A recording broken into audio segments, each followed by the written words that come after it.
स्वप्नात आले माझ्या स्वामी माऊली, स्वप्नात आले माझ्या स्वामी माऊली। दिव्य स्वरूपी सडा टाकत होते अंगणात, अल्लख म्हणून भिक्षा मागत आले दारात। स्वामींचे पाऊल उमटले माझ्या अंगणात, त्याचा लागेना अंत।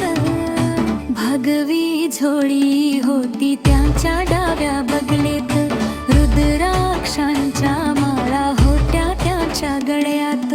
कुठल्या वाटेने गेले माझे स्वामी माऊली, त्याथल्या वाटेने गेले माझे स्वामी माऊली। त्याचा लागेना